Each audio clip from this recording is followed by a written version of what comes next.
Sir, ಇವತ್ತು ಅನುಮತಿ ಕೊಟ್ಟಿದ್ದಾರೆ ಪ್ರಾಸಿಕ್ಯೂಷನ್ಗೆ, ರಿಟರ್ಜಿ ವಜಾ ಆಗಿದೆ.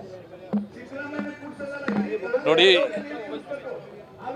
ಈ ದೇಶದ ಕಾನೂನು ಎಷ್ಟು ಗಟ್ಟಿಯಾಗಿದೆ ಅನ್ನೋದು ಇದರಿಂದ ಖಾತ್ರಿ ಆಗುತ್ತೆ. ಉಪ್ಪು ತಿಂದವರು ನೀರು ಕುಡಿಯಲೇಬೇಕು ಅನ್ನೋದು ಕೂಡ ಇದರಿಂದ ಜನ ಅರ್ಥ ಮಾಡ್ಕೊಳ್ಬೇಕು. ಈ ದೇಶದ ಕಾನೂನನ್ನು ಧಿಕ್ಕರಿಸಿ ಮಾಡುವ ಯಾವುದೇ ಪ್ರಯತ್ನಗಳು ಕೂಡ ಸಾಂದರ್ಭಿಕವಾಗಿ ತತ್ತಣ ಕ್ಷಣಕ್ಕೆ ಅವರಿಗೆ ಒಳ್ಳೆಯದನ್ನು ಆಗಿರಬಹುದು ಅಷ್ಟೇ. ಆದರೆ ದೀರ್ಘಕಾಲದಲ್ಲಿ ಕಾನೂನನ್ನು ಮುರಿಯುವವರು, ಕಾನೂನನ್ನು ವಿರೋಧಿಸುವವರು ಅವರಿಗೆ ನ್ಯಾಯ ಸಿಗ್ತದೆ ಅಂತಕ್ಕಂಥ ಖಾತ್ರಿ ಇಲ್ಲ ಅಂತಕ್ಕಂಥದ್ದನ್ನು ಇವತ್ತಿನ ಕೋರ್ಟಿನ ಆದೇಶ ಎತ್ತಿ ಹಿಡಿದಿದೆ.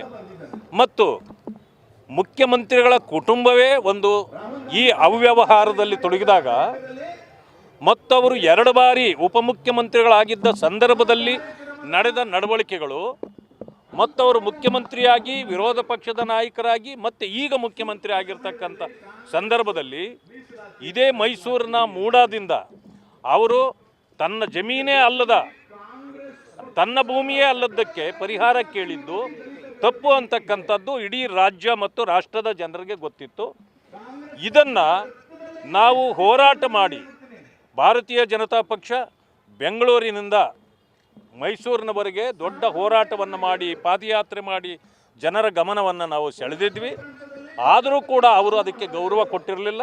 ನಾವು ಅನಿವಾರ್ಯವಾಗಿ ಗವರ್ನರ್ ಅವರನ್ನು ಭೇಟಿಯಾಗಬೇಕಾಗಿತ್ತು, ಅವರನ್ನು ಪ್ರಾರ್ಥನೆ ಮಾಡಬೇಕಾಗಿತ್ತು.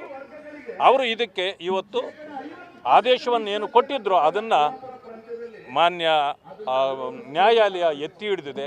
ಆ ಕಾರಣದಿಂದ ಇದರಿಂದ ಈಗ ಮುಖ್ಯಮಂತ್ರಿಗಳು ತಪ್ಪಿಸಿಕೊಳ್ಳಲಿಕ್ಕಾಗಲಿಲ್ಲ.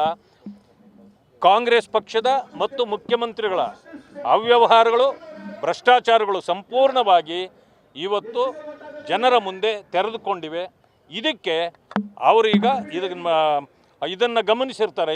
ಈಗಾಗಲೇ ನಾನು ಒತ್ತಾಯ ಮಾಡ್ತೇನೆ, ತಕ್ಷಣ ರಾಜೀನಾಮೆ ಕೊಡಬೇಕು, ಪ್ರಾಸಿಕ್ಯೂಷನ್ಗೆ ರೆಡಿ ಆಗಬೇಕು ಅಂತೇಳಿ ನಾನು ಮನವಿ ಮಾಡ್ತೇನೆ.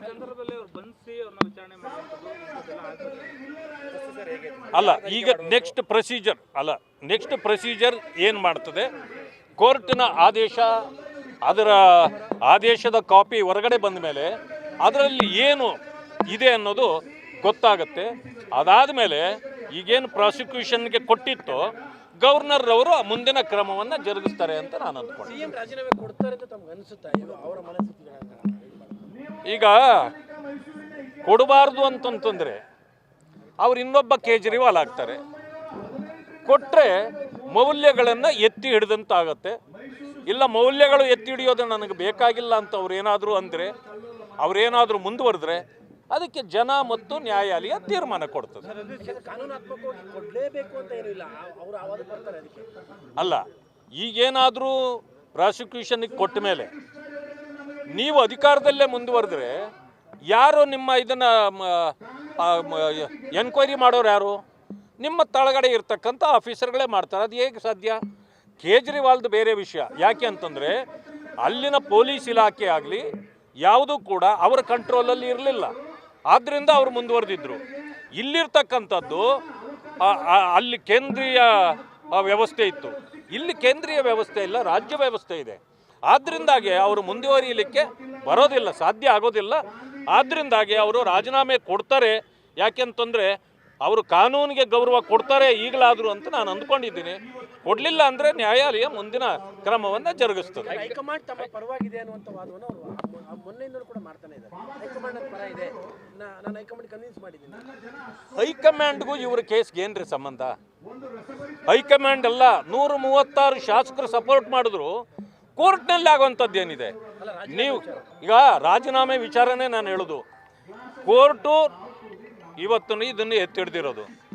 ಹೈಕಮಾಂಡ್ ಸಂಪೂರ್ಣ ನಿಮ್ಮ ಬೆಂಬಲಕ್ಕೆ ನಿಂತರೂ ಕೂಡ ಅವರೇನು ಕೋರ್ಟಲ್ಲಿ ಬಂದು ನಿಮ್ಮ ನ್ಯಾಯವನ್ನು ತಿರುಚಲಿಕ್ಕೆ ಹೈಕಮಾಂಡಿಗೆ ಸಾಧ್ಯ ಇದೆಯಾ?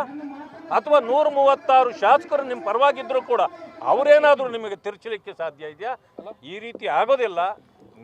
ಈ ದೇಶದ ನ್ಯಾಯವನ್ನು ಎತ್ತಿ ಹಿಡಿತಕ್ಕಂಥ ಕೆಲಸವನ್ನು ಮುಖ್ಯಮಂತ್ರಿಗಳು ಮಾಡಬೇಕಾಗತ್ತೆ. ಅದು ನಾನು ಅಂದ್ಕೊಂಡಿದ್ದೇನೆ. ಅವರು ಇವತ್ತೇ ರಾಜೀನಾಮೆಯನ್ನು ಕೊಡ್ತಾರೆ ಅಂತಕ್ಕಂಥದ್ದು ನನಗೆ ದಟ್ಟವಾದ ಭರವಸೆ ಇದೆ.